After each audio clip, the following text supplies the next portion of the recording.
ne folëm gjëre gjatë për pronat, për shërbimet kadastër, për legalizimet, për reformat administrative territoriale, për skenaret se si duhet të rishikojmë hartën e shërbimeve në territor. Në çdo rast, hapi atë pasqyrën e celularit, shko, shif portal në portal, kanal në kanal, po gjete gjë për legalizimet, po gjete gjë për infrastrukturën, po gjete gjë për arsimin, po gjete gjë për shëndetësinë, po gjete gjë për çfarë po bën qeveria për çështjen e naftës, po gjete gjë për çfarë ka ndodhur, çfarë po ndodh, çfarë do ndodhi me pagat, po e gjete kund që ne tani do të paguajmë të gjitha sigurinë shoqërore të nënave dhe të personave kujdestar të fëmijëve me aftësi të veçanta. Atëherë, ky do ishte një lajm shumë i madh për mua, ju lutem ndajeni dhe me mua. Më çoni mesazh toni ja ku e ke. E pash dhe e lexova një gjë që më intereson. Gjithsesi, kemi diskutuar për legalizimet sepse shqetësimi, domethënë që legalizimi është një proces i vështirë, kjo nuk diskutohet sepse janë bërë shumë legalizime. Janë bërë afro 300.000. Domethënë janë shumë. Por ka akoma edhe një numër rreth 70.000 që duhen bërë. Ndërkohë që një pjesë e tyre janë problem sepse janë të pamundura nga ligji aktual. Kjo është e vërtetë. Jo është mbi kolektor, jo është mbi rrugë, jo. Por gjithsesi një pjesë tjetër duhen bërë se mund të bëhen. Tani kjo e bllokut, fillo bllokun, mbaro bllokun, ka i rrezik. Sepse bloku është bloku për mua që jetoj në këtë blok, por nuk është blok për shërbimin e kadastrës që ka gjithë territori. Ndërkohë që më e drejta është koha e regjistrimit.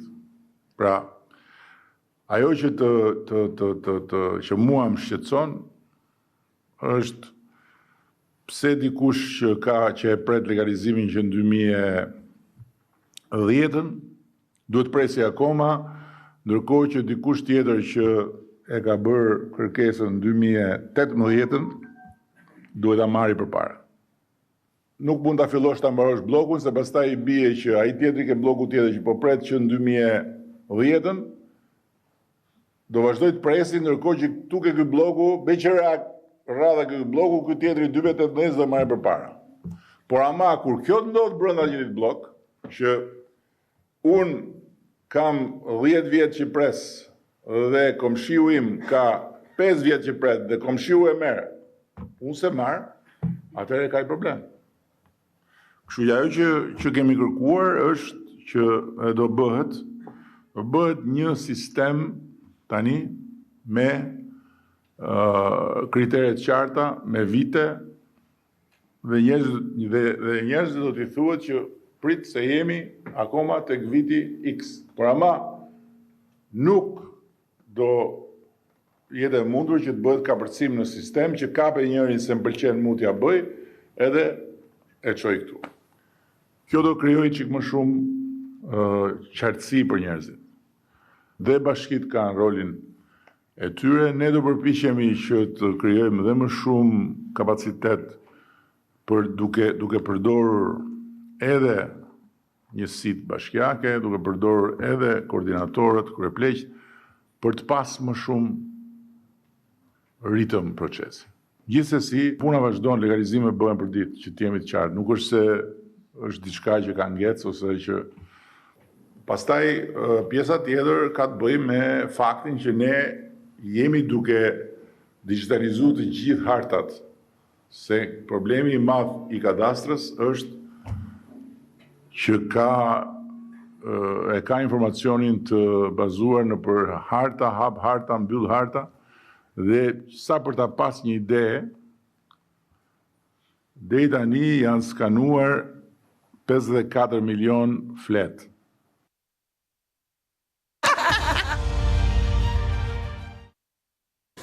Mirë, jemi rikthyer, ndoqëm fjalën e kryeministrit Rama gjatë një takimi të zhvilluar në kryeqytet, ku ndalte problematika e pronësisë, kryesisht për legalizimet, që po ashtu është një problemi ka hershëm, le të themi, dhe fakti që gjendemi në situatën kur 300.000 objekte janë pajisura me lejen e legalizimit, me certifikatën e pronësisë, ndërkohë që ka ende të tjera të cilat nuk e kanë përmbyllur këtë proces. Kryeministri tha që ky trajtimi, që do thotë dikush që e ka përfunduar, ka aplikuar më herët, në 2010, po themi, edhe dikush tjetër në 2018 ka përfunduar praktikën, ndërkohë që ai që ka aplikuar më herët ende nuk e ka përmbyllur si proces. Si mund të zgjidhet kjo? Kjo mund të zgjidhet fare mirë. Pra rendi kronologjik i shqyrtimit të çdo kërkese, i trajtimit të çdo rasti. Konstatimi patjetër është shumë i drejtë. Unë mendoj që aty në ASHK duhet punohet me metodën FIFO, first in, first out. Po.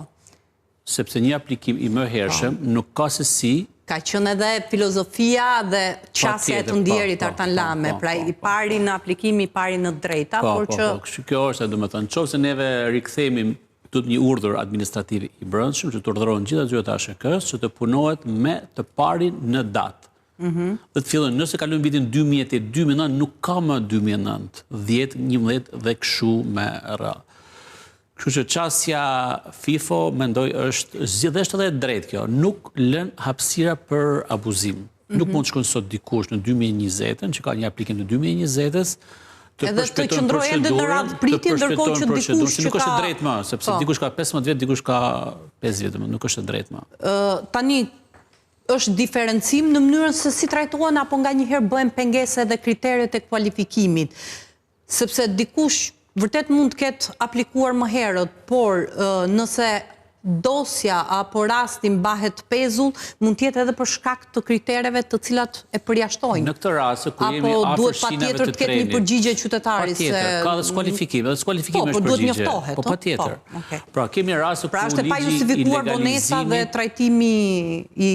Kemi rasti ku ligji i legalizimit nuk vepron dot, siç janë afër shinave të trenit, në zonat të mbrojtura, në zonën që ka studim të lartë, sepse është spekuluar, aty ku është 20 ka studimi, flas me studimet e hershme, kur bashkia bën të planet e detajuar vendor, ti shkon në një zonë, bën një regjistrim të një leje të legalizimit dhe faktorizohesh në zhvillimin e zonës. Dhe ligji ka parashikuar disa ndalesa ku nuk lejohet legalizimi, po ky është rasti ku nuk lejohet, skualifikohet. Një vendim skualifikimit bëhet me dije qytetari, që ai mos ti po quhet rasti trajtuar edhe në kuptim të përgjigjjes. Po patjetër është trajtim, shiko. Ne flasim për trajtim të pronave, jo për certifikim të pronave. Trajtimi mund të jetë qoftë certifikim i pronave, qoftë skualifikim duke argumentuar arsyet ligjore. Por ama ka përgjigje qytetari. Dhe nuk mund të ankohet më që nuk erdhi përgjigja ose të bëhen raste të tipit që dikush e mori, unë se mora, sepse jo gjithmonë tregohet e vërteta. Mendon që duhen parë këto kritere për të zgjeruar numrin e banesave, godinave, objekteve të cilat përfshihen në proces legalizimi apo formalizohen edhe tjetra. Sa do ta ndihmojë të gjithë këtë le themi situatë digitalizimi. Ne kemi trajtuar dhe më herët. Digitalizimi ndihmon vetëm në kohë, sepse dokumenti nga fizik, që duhet punojësi të lërë postën e punës, të shkojnë në arkiv, të harxojnë 15 minuta për të gjetur dosjen. Dhe kjo dosja, kjo fleta, duke u prekur në kalimin e viteve... Jo vetëm në kohë, se nuk lejon as tjetërsimet, as manipulimet, as ndërhyrjet. Po, shiko, ne kemi bërë analizë SWOT, avantaje, dezavantazhe, procesit të digitalizimit. Madje për informacionin tuaj, unë kam firmosur urën e parë të digitalizimit për arkivat e ish hipotekës në 2019. Ku në atë kohë numëronin rreth 47 milion flet në arkivat tona fizike.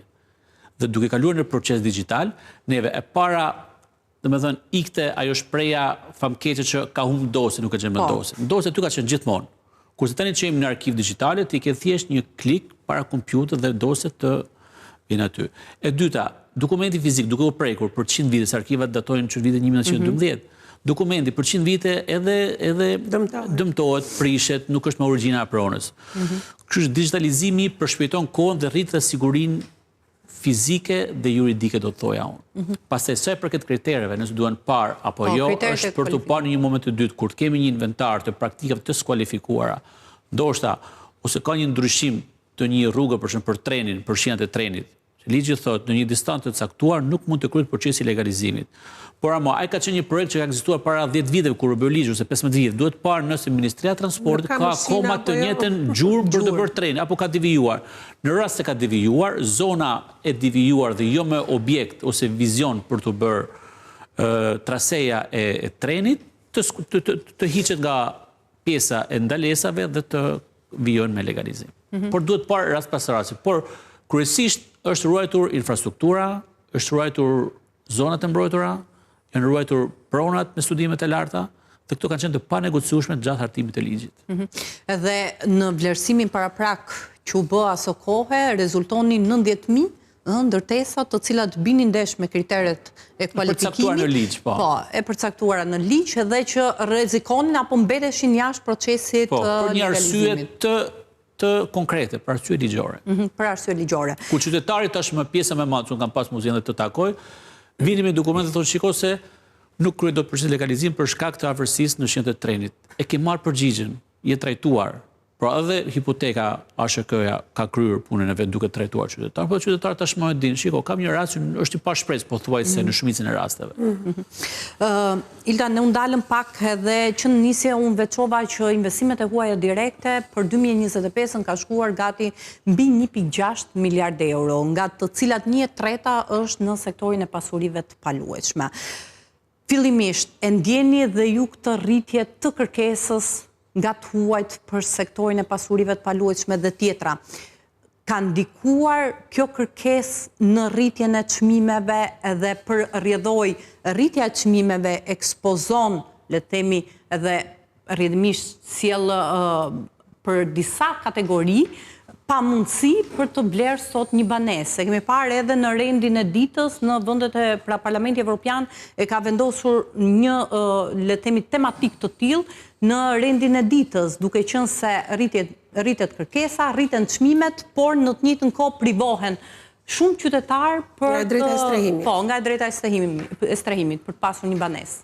Atëherë, po, është vënë re, ne kemi ndjerë në biznesin tonë, sidomos agjencitë që operojnë në zonat bregdetare më shumë, e kemi ndjerë prezencën dhe interesimin dhe madje po punojmë çdo ditë më shumë që ky interesim të rritet dhe ky interesim të përkthehet në transaksione. Nuk mendoj që rritja e numrit të transaksioneve me blerës të huaj, pra me shtetas të huaj, ka çuar në rritjen e çmimeve, pasi ata kryesisht i drejtohen blejnë prona përgjithsisht në Bregdet. Janë të rrallë blerësit të cilët përqendrohen në qytete, sepse në qytet do të thotë që ti do jetosh në atë qytet, pra le të themi në Tiranë. Pra fokusi ka qenë via bregdetare. Fokusi është via bregdetare, pra pronat e pushimeve, të cilat edhe për ne vetë, ashtu si ne shikojmë tregun sot, si operatorë në industrinë e real estate-it, janë zona të cilat do të kenë rritje më të madhe të vlerës me kalimin e kohës, me zhvillimet e reja infrastrukturore, me ndërtimin e aeroportit të Vlorës, pra duke i bërë gjithmonë më të aksesueshme zonat bregdetare, edhe ato më pak të aksesueshme deri më sot, mendoj që interesi dhe rritja e vlerës së investimit do të jetë më e lartë në atë zonë. Kështu që nuk gjykoj që rritja e numrit të blerësve të huaj ka çuar në rritjen e çmimeve për ne, për blerësit lokal. Blerësit lokal sigurisht në zona bregdetare dhe ata do maten me të njëjtat vlera, kurse në qytetet pra banesat kryesore, shqetësimi i madh për cilin edhe ti fole, që është ai të drejtës së strehimit, po mbetet në fakt një drejtë, e cila në shumë vende të tjera është e zgjitur. Ka qenë në fokus edhe të Nareas. Absolutisht po, sepse Narea është antare e CEP-it, që CEP-i është shoqata e atashuar pranë Bashkimit Evropian për ndërmjetësit e pasurive të paluajtshme në Europë. Kështu që dhe ne transmetojmë ato çështje dhe situata dhe shqetësimet që lidhen dhe që ngrihen nga ata. Drejta e strehimit është një drejtë shumë e rëndësishme, ka njerëz që nuk kanë asnjëherë në jetë mundësi të blejnë sot një pasuri të paluajtshme, por që kanë të nevojshme të jetojnë në një pasuri të paluajtshme. Ne kemi një normë apo një shkallë, le të themi, të lartë sa i takon në familjeve që jetojnë në banesën e tyre, mbi 80%. Unë diku te 94, me sa kam dëgjuar si shifër, 94%, është 8% është më duket që jetojnë kam përshtypjen apo 83% të cilët e familjeve në Shqipëri jetojnë në një banesë që e kanë në pronësi. Pikërisht. Dhe kjo do të thotë që në një farë mënyrë është më shumë në raport qoftë edhe me vendet e BE-s. Është shumë e lartë krahasuar me çdo vend tjetër, sepse ne në mentalitetin tonë duam që shtëpinë tonë ta kemi në pronësi, ndërsa në shumë vende të tjera të botës ti mund të rish me qira gjithë jetën, ka fonde të cilat dhe nuk i bën përshtypje dhe janë si në shtëpinë e tyre. Dhe prandaj e drejta e strehimit atje është më e garantuar dhe më e zgjidhur se sa këtu ku ti je i detyruar apo e ke patjetër në mentalitetin tënd që ta blesh atë pronë. Në këtë rast do të duhet ndërhyrja e shtetit për ndërtimin e banesave sociale apo për ndërtimin në zona më të reja me çmime dhe me kosto ndërtimi më të ulta në mënyrë që ato të jenë të përballueshme. Sigurisht ka shumë problematika që lidhen pastaj edhe me këtë që do të thotë zhvillimet infrastrukturore në këto zonat e reja, ndërtime shkollash, kopshesh e tjera për ta bërë transporti urban, për ta bërë qytetin më dinamik edhe më të zhdërvjellët. Tani, dua t'i rikthehem çështjes së kontratave, sepse veçove element të cilët janë përmirësuar vit pas viti në mënyrë që të mbrohen investitorët. Juridike e investitorit. Po, të mbrohen investitorët. Ndërkohë, sa të mbrojtur janë vetë qytetarët dhe është e rëndësishme që përpara se të firmosin një kontratë sipërmarrje apo një kontratë porosie, të konsultohen me një avokat, se ndodh që e shmangin, le themi, një gjë të tillë, edhe përballen me të papritura surpriza që apo me një kontratë që funksionon në mënyrë të njëanshme apo arbitrare. Patjetër që blerësi, qytetari kur blen një banesë, një njësi, po një kontratë porosie në një pronë, në një objekt që është ndërtim, gjithmonë e mirë është të këshillohet me një profesionist të fushës, qoftë me një avokat, qoftë me një notar të tinj të besuar. Sepse kemi parë shumë raste ku qytetari shkon dhe firmos pa lexuar fare kontratën. Nëse gjatë shkojnë mirë, janë të gjithë lumtur. Nëse gjatë nuk shkojnë mirë rrugë, ose ka gjasa, ose kemi patur raste ku kemi patur problematika të ndryshme gjatë jetës së ndërtimit të një objekti, aty fillojnë problemet e para. Mirë, por këto probleme nuk zgjidhen më para noterit, zgjidhen në procese gjyqësore.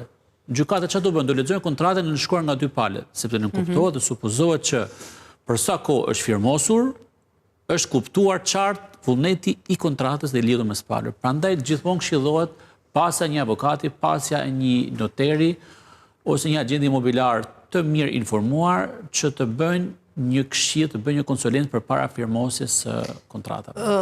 Ke pasur raste të tilla, pra qytetarë të cilët janë ankuar për një apo dy dispozita të caktuara? Kemi patur plot raste, kryesisht në detyrat funksionale që më kanë patur përpara në ASHK-n e Tiranës. Kemi patur raste ku qytetari vinte për një situatë, për një ankesë, sepse mendonte që ishte ASHK-ja që mund ta zgjidhte atë, por realisht nuk është ASHK. ASHK është një magazin, një bankë e sigurt e ruajtësit të titullit të pronësisë. Pra është një gjë që nuk mund të zhbohet në momentin që është firmosur një kontratë. Jo, sepse paragrafi i fundit gjithmonë, pasi para me noterit kontrata u lexua, u kuptua dhe po firmosin me vullnetin e lirë dhe të plotë. Pra ndës është për standarde që nëse pasi dhe në gjykat nuk ka çfarë kërkon, rrezohet si kërkesë padi, sepse është e qartë kontrata. Jemi pak neglizhent kur vjen puna te kontratat si popullsi, nganjëherë firmosim gjëra shumë të rëndësishme pa parë fare se çfarë jemi duke firmosur, pa i hedhur asnjë sy, thjesht shkojmë aty dhe firmosim.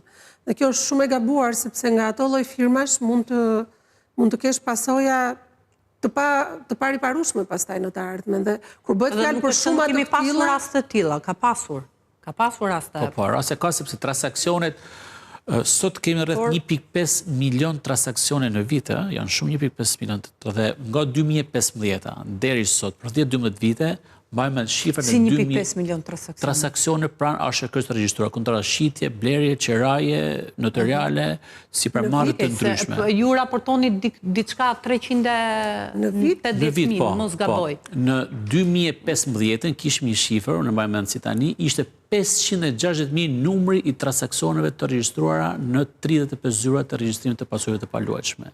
Në 2020 ky numër thuajse u dyfishua dhe kjo është logjike se gjitha këto ndërtime që bëhen, ka kontrata porosie, ka kontrata përfundimtare, ka kontrata qerajet, ka kontrata rishitjet. Absolutisht. Dhe kështu me radhë. Dhe sot mund të jemi pa frikë rreth 1.5 milion transaksione në vit të regjistruara pranë ASHK-s.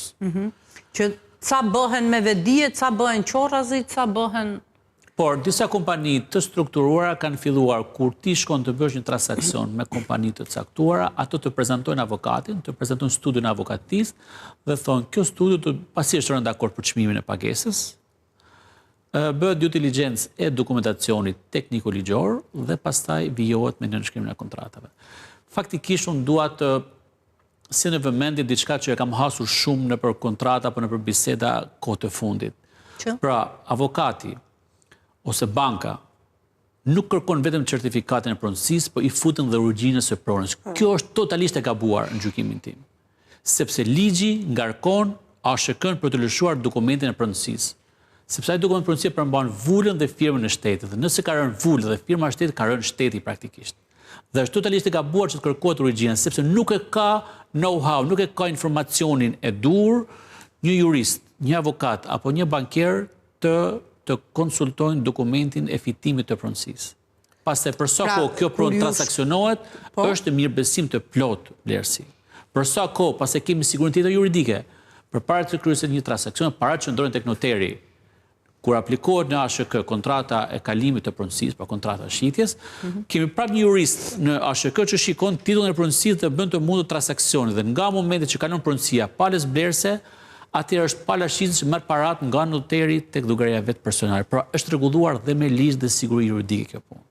Ju keni të drejtë për këtë kur thoni që nëse një dokument del nga një zyrë shteti me vulën dhe firmën zyrtare, nuk ka nevojë të verifikohet.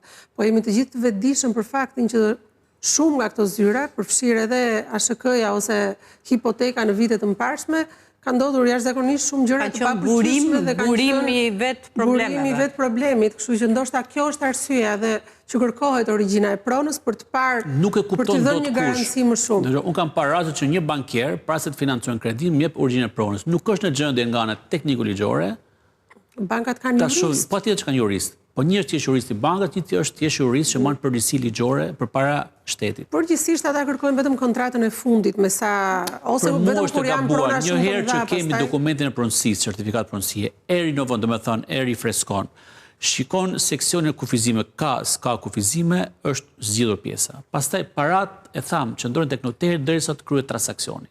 Derisa pronat të kalojnë në favor të palës blerëse, atëherë parat kalojnë në favor të palës shitëse. Derisa arrin banka të disbursoj parat, ka bërë një kontroll. Po duhet bazohen tek dokumenti i fundit, është tek kod, ti hysh origjinës së pronës, është tek kod dhe nuk e kuptojnë dot. Ju a garantoj unë sot këtu juve që juristi më i mirë që nuk punon në ASHK nuk e siguron dot, nuk ta tregon dot, nuk arrin dot të bëjë një analizë të saktë, se nuk është për atë punë, nuk paguhet për atë punë. Ndërkohë, Ilda, unë dalëm edhe diskutuam mbi letemi aspektet të cilat kanë jo shfurt të huajt, i kanë nxitur që të kthejnë syt nga Shqipëria, edhe ku janë të përqendruara, zona e Bregdetit që vjen të jetë një zonë apo letemi të konsiderohet atraktive për të investuar, se çfarë i ka sjell, çfarë i ka nxitur, por në kushtet kur ky sektor po merr pra investimet e huaja direkte dhe sektori pasurive të paluajtshme zën 1/3 dhe domosdoshmëria le të themi për rritjen e mëtejshme, siç u vë ndukje edhe në edicionin e dytë të Matchmaker Albania 2026. Çfarë duhet apo qoftë edhe lehtësi fiskale, le të themi, për të nxitur, inkurajuar, mbështetur investimet e huaja në këtë drejtim? Por edhe garantuar në kuptimin e një... Ajo që të huajt kërkojnë, sidomos kur janë nivele investimesh të mëdha, që janë ata që ne duam dhe të tërheqim pak më shumë, janë e para transparenca, pra transparenca në çdo hap, që nga dhënia e lejes dhe deri tek shitja, me gjithë komponentët e vet, kontrata e shitjes, ajo që po flisnim, dhe pastaj strategjia e daljes nga investimi, që është dhe kjo shumë e rëndësishme, që do të thotë, e bleva këtë pronë dhe e bleva për investim, e bleva 5 lek, do të mbaj 5 vjetë dhe do të ashes 10 lek. Cila është garancia që unë do të ashes 10 lek? A janë hamëndësime? A janë analizat tregu të vërteta të cilat bazohen mbi faktor ekonomik? Një investitor nuk vjen kuturu, i bën të gjitha këto flasin dhe për investitor të niveleve, ndoshta të nivelet të larta, se një blerës, po dhe një blerës që blen një apartament, patjetër, ai do ta di. Dhe kur unë i them që prona sot vlen 2000 euro metri katror, por mbas 5 vjetësh kur të mbaroj projekti do vlej 4.500 euro metri katror, ai më thot ku e mbështet këtë opinion tëndin. Unë e mbështet këtë opinion timin duke unë nisur nga e kaluara historiku, por nuk jam në gjendje të bëj një analizë duke unë nisur nga zhvillimet ekonomike, infrastrukturore e të tjera të cilat do të ketë vendi në 5 vitet apo 10 vitet e ardhshme, sepse dhe ato janë shumë të rëndësishme në bërjen e analizave të tilla, sidomos kur bëhet fjalë për investimet të përmasave të mëdha. Sot është folur shumë për kullat e famshme të Tiranës, të cilat një pjesë e mirë e tyre janë pajisur me leje dhe pritet të fillojnë, të ndërtohen, dhe të cilat pastaj dhe shoqërohen me pyetjen kush do t'i blej këto kulla. Nuk mendoj që mendoj që zhvillimet të kësaj natyre duhet të shoqërohen me politika ekonomike, të cilat e vënë vendin tonë në epiqendër të interesit të korporatave globale, të cilat ashtu si, në Dubai, po them, zhvendosin selit e tyre dhe operacionet e tyre për shkak pikërisht të këtyre politikave fiskale apo politikave ekonomike që ai vend ka implementuar, një gjë e ngjashme mund të ishte edhe për Shqipërinë. Pra, ne nuk duhet mjaftohemi me faktin që i sjellim, por duhet i krijojmë atyre një ekosistem, një terren të volitshëm, mbi gjitha të sigurt, mbi të gjitha, le të themi, projeksionet e mundshme, që ai investim të mos shkoj, të mos humbas, të mos bëj firo. Asnjë nuk do të humbas para, në fare, as edhe një cent. Po fakti që e kërkojnë një gjë të tillë, edhe në momentin që ka investime të këtyre përmasave, pikërisht duhet menduar edhe për vimësinë e tyre. Pra në këto raste do duhesh që të kishte lehtësi apo Shiko, lehtësit nuk mendoj që lehtësia duhet jetë për ata që blenë një pronë edhe se nuk është se ka në një taks. Shqipëria sot pikërisht kjo është një nga avantazhet që ne e shprehim me zë të lartë kur vjen puna tek themi blerës së cilët duan blej 1, 2, 3 apartamente. Avantazhi që ne kemi është që e para nuk ka taks prone, akoma, do të ketë, ndoshta mbas një viti apo 2, po deri më sot nuk ka. Që në momentin e rishitjes ti paguan vetëm 15% të diferencës midis çmimit që e ke blerë dhe çmimit që po e shet, që konsiderohet e ulët për vende ku këto taksa janë nga 30, 40 dhe 50%. Pra nga kjo anë, Shqipëria është akoma një vend shumë i favorshëm për investime në pronat paluajtshme. Sa i takon procedurave, në momentin që kërkojnë dhe shprehin vullnetin apo le të themi planin e tyre të investimit në Shqipëri.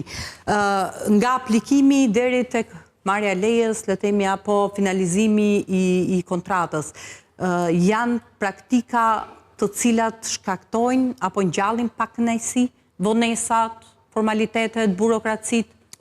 Jo, sepse në vendet e tyre këto burokraci janë akoma më të gjata. Pra nëse ti do të marrësh një lejë ndërtimi në Itali për të bërë diçka aq më keq nëse je në një zonë të mbrojtur apo në një zonë historike apo të duhen patjetër 2 deri në 3 vjet pritje, në mos edhe më shumë në disa raste. Shqipëria shkon diku te 6, është deklaruar të paktën që 6 muaj nga momenti i aplikimit dhe nga momenti që i ke gjithë dokumentacionin e kërkuar në rregull dhe projektin në rregull, atëherë 6 muaj është koha për lëshimin e lejes së ndërtimit. Po kjo vlen më shumë për ata që duan të zhvillojnë, të ndërtojnë, pra jo për blerësit. Blerësit e thjesht, nga momenti që janë duke... Ne i trajtuam të gjitha... Ne i trajtuam të gjithë në një vend, po duhen ndarë, pak se janë tipologjitë ndryshme. Por janë tipologjitë ndryshme dhe pa diskutim edhe, le themi, natyra e problemeve dhe zgjidhjeve është ndryshme. Absolutisht. Duhet, duke pasur gjithë këtë tablo, ka nevojë për rregullime ligjore gjithmonë? Rregullime ligjore duhet të paktën të referuar kërkesës investitorëve, kryesisht në projekte shumëkatëshe apo në rezidenca të ndryshme. Ato janë duke kërkuar tashmë që taksa e zbardhjes së lejës së ndërtimit të bëhet me këste, pra jo të parapaguhet në momentin e parë, pasi me atë para mund të avancohet me ndërtimin, qoftë në hapjen e gropit, qoftë në beton hekur dhe proceset e tjera ndërtimore, por të bëhet në 2 apo në 3 faza gjatë momentit të fillim një pjesë, karabinal dhe përfundim. Dhe kjo të jetë një dokument kusht kryesor për marrjen e certifikatës së përdorimit. Pra gjithmonë shteti ka mundësi ta vjel taksën, jo vetëm në momentin e parë, por ta shtri në 3, 4 apo 5 vjet sa është koha jeta e ndërtimit të projektit. Shqipëria patjetër është një vend atraktiv për shumë blerës të huajs, pasi në Europë tashmë është ndërtuar. Janë godina 200-300 vjeçar dhe nuk preken më. Atje kryesisht ka leje rikonstruksioni. Po të flasim me kompani ndërtimit të huaja, ato aplikojnë kryesisht dhe puna është në rikonstruksion. Dhe ekspertiza e tyre është ndërtuar mirë rikonstruksionin e godinave 200, 300 apo edhe 500 vjeçare. Kurse Shqipëria, me qenë se ka 20 vite që po ndërtohet, se është rritur fluksi i kërkesave për ndërtim, do të thotë që biznesi ka funksionuar. Një kjo. E dyta, ajo që duhet parë dhe duhet rregulluar mbase duhet shtrënguar pak kriteret për një kompani për pajisje me leje ndërtimit. Sepse të vish me një ÇKB të hapur me 1000 lekë të vjetra dhe të aplikosh për një investim 20 milion euro, kjo pjesë mendoj që duhet parë pak. Duhet parë pak sepse për të rritur gjithmonë sigurinë. Gjithmonë e lidh me atë çfarë është e qartë, ata ndërtues të cilët braktisën pra shqitën apartamentet edhe nuk e përfunduan procesin e falimentin dhe është hartuar një regjistër. Po, kishte një listë të zezë për ta ndërtues edhe masa deri aty që nuk ishin më të drejtë të aplikonin për leje ndërtimi. Kjo pra, thelbi i kësajt është që institucionet nuk është se nuk i kanë të dhënat se cili është ai ndërtues i cili vepron konform rregullave dhe konform ligjeve. Çështja është që në momentin që ka përcaktime të tilla, pra duke mos i mundësuar atyre një leje të dytë, atëherë këto nuk duhet këto penalitete dhe këto sanksione të mos mbeten thjesht në letër, por të vijnë në zbatim. Duke qenë se është gjithmonë pra kur e din real estate, pra zyrat e pasurive të paluajtshme, këtë informacion se kush është ndërtuesi i rregullt që i duhur e kështu me radhë, nuk ka se si të mos e dinë institucionet. Kështu që thjesht duhet të jenë pak më vigjilente në zbatim të masave që ndërmarrin. E fundit. Në fakt do thosha, në një botë ideale, ndërtuesi nuk duhet as t'i përdori parat që vinë nga blerja për ndërtimin e objektit, sepse duhet rrinë ato para, duhet rrinë në fonde escrow që nuk preke në mënyrë që t'i japin sa më shumë garanci blerësit. Por në vendin tonë kjo gjë nuk mund të ndodhi, sepse patjetër janë shumë... është burim financimi për ndërtimin, është burim financimi, po duhet i marrë ose nga banka, ose nga fonde, ose duhet i ketë vetat që si kanë dot, pjesa më e madhe, dhe operojnë akoma me fondet e blerësve, gjë që është... Edhe për këtë vjet pati kryeministri Edi Rama disa deklarata, pra se si do të funksionohet ndaj kësaj kategorie që përdor parat që vinë nga kontratat e porosisë në këtë rast. Ajo është marrëdhënie tregtare dhe nuk duhet përzierë në gjykimin tim, sepse një në format e financimit të ndërtimit është paratë e kompanisë plus të ardhurat nga shitje plus financim bankar. Mos të harrojmë që banka ka arritur shumë vigjilencën në financimin e ndërtimeve. Kryesisht banka, nëse flasim për investitorit, futet në 30% në fundit për të financuar ty. Por shikon si edhe në tënde që ti ke patur mundësi të avancosh në 70-80% të projektit, dhe të financion kryesisht në fund, sa i përket investitorit. Kurse sa i përket blerësit, banka sot e ka kusht, madje Banka e Shqipërisë ka rreth një vit që ka urdhëruar bankat e nivelit 2 dhe ju thotë që duhet të financioni vetëm objekte, apartamente, godina me certifikat pronësie. Sepse problemi kryesor janë këto që ne folëm pak më parë. Shumë prona që çarkullojnë dhe nuk kanë dokument pronësie dhe si tjetër ne kemi thënë gjithmonë, nuk mund të lihen dot në bank, nuk mund të shiten para noter, por nuk është një titull. Por kontrata sipërmarrës në vetvete nuk i shërben qytetarit për ta lënë banka të cilat kanë marrëveshje me ndërtues apo me kompani ndërtimi të caktuara që nuk janë pak, të cilat ofrojnë mundësi financimi për blerës, për individ pa kolateral. Kjo është një shërbim i ri që është futur, është kolaterali aty. Ky është një shërbim i ri që është futur nga bankat e nivelit 2 për ndërtues tepër serioz, ku mundson qytetarin të financojnë shtëpinë, pa kolateral quhet, por ama kolateral është marrëdhënia me dhe jo vetëm.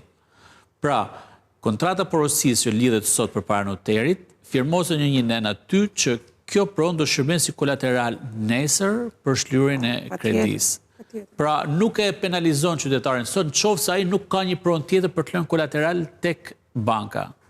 Kështu që është instrumenti që sa po folëm, shërbimi i bankës, produkti, dhe kompania që e bën të mundur, po je mundësin qytetarit që të blenë shpinëve. Janë institucione që nëse s'kan garancin... Jo, përshtaten ato, përshtaten edhe me nevoje, dhe me thëmë, por gjithmonë siguria juridike është e pacenueshme për bankës, atë që dhim ka bankat, të këthejmë parat e veta. E fundit, Ilda, duke qenë se po përballemi edhe jo vetëm Shqipëria, pa diskutim, konfliktin në lindjen e mesme, që ka shkaktuar, le themi, shumë pikpyetje, ka ngritur shumë pikpyetje, pa siguri, pa qartësi, megjithatë ajo çfarë është fakt që ka nisur të ndihet edhe që është e pashmangshme është shtrenjtimi i kostove për lëndët e para, që mund sjell efekte zinxhir më tej.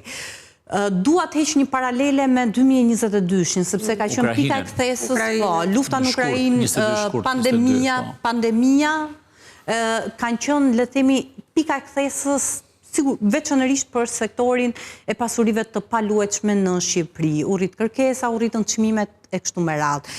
Duke pasur parasysh atë çfarë ndodhi 4 vite më parë, edhe këtë kontekst të ri në cilën jemi tani, mund të ketë një tjetër valë rritjesh të çmimeve, edhe si rrjedhoi e shtrenjtimit të apo rritjes së kostove për lëndët e para? Absolutisht. Në qoftë se kjo luftë apo kjo situatë të lindjen e mesme do të vazhdoj për një kohë të gjatë, do të fillojmë të ndjejmë edhe ato efekte, sepse patjetër ato do reflektohen në gjithçka që edhe në jetesën tonë të përditshme. Vetë nafta që është rritur aq sa është rritur, ajo është e para, po pastaj mbas naftës do të vi gruri apo do të vi mielli, shporta e përditshme, kështu që mendoj që luftrat asnjëherë nuk vijnë për mirë dhe asnjëherë nuk japin efekte pozitive tek njerëzit, ndoshta në nivele të tjera po.